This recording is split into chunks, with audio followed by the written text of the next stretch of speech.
Now, some exciting news coming out of Greenville County. One of the largest fairs in the Upstate returns to Heritage Park at the end of this month. So mark your calendars.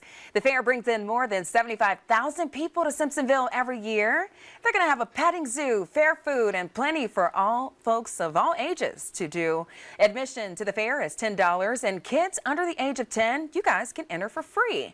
And a reminder, those under the age of 17 will not be allowed to enter without an adult after 5 p.m. each day.